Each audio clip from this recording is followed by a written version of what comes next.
More modals, part 1. Must have, should have, and had to. In this lesson, you will learn how to distinguish between must have, should have, and had to, which can often be confusing for students of English. When must have and should have are followed by a past participle, and had to is followed by the base form of a verb, we are talking about the past. However, they are used to communicate very different things. Let's watch this short video with the victim of a crime and a skillful detective for some examples of how these verbs are used. Hi, ma'am. Detective Holmes. Oh, Detective Holmes, thank goodness you're here. Tell me what happened.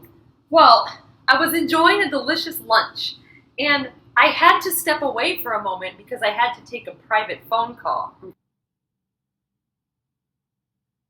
Can you complete the sentence that you heard Jake say? Jake is the victim. That's right. She said, I had to step away for a moment because I had to take a private phone call.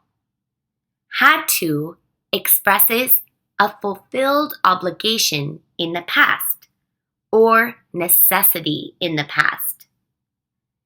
Notice it is followed by the base form of the verb, not the past participle. Let's see what happened when Jake left her food. And when I came back, my wallet was gone.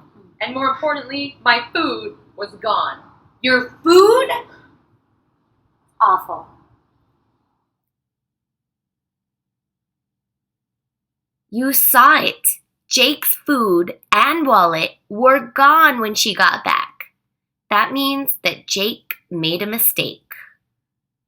Can you complete the sentence with the correct modal? That's right. Jake should not have left her wallet unattended. When we use should not have, we are showing regret. Something happened that was not a good idea. In reality, Jake left her wallet unattended, and this was a bad idea. Notice, should not have is followed by a past participle, not the base form of the verb. Okay, let's see if the detective was able to find any evidence to solve this terrible crime. Don't worry, we are going to get to the bottom of this. I'm going to find out who that thief is. Thieves must pay. That's right. First, I want to ask you a few questions. Did you eat any food before you got up? No, the thief ate all of it. The thief must have been really hungry. It looks like it. What did you hear Jake say? Can you complete the sentence? That's right. She said the thief must have been hungry. We use must have with a past participle to deduce or infer something about the past, much like a detective would. The evidence for our deduction is that Jake's food was gone. All right, let's see if they were able to find any more evidence. As you watch the next clip, notice the different uses and tenses of the modal verbs. What's this?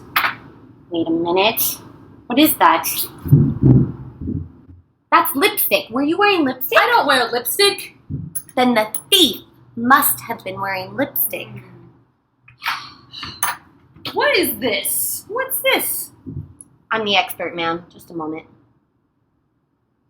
Ma'am, this is what appears to be a shoe. Is this your shoe? No! Then this must belong to the thief. She must have left in a hurry. Ooh, and I think she should go shopping. Anyway, yes, and was this popsicle yours? That's mine. Well, it's still frozen, which means that you must not have been gone for very long. That's right. And it also means that the thief must not have gotten very far. I'm the expert, ma'am. I'll do this.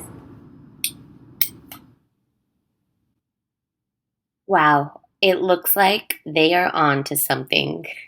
Okay, stay tuned for part 2 of this lesson, in which you'll learn a little bit more about the usage of these modal verbs.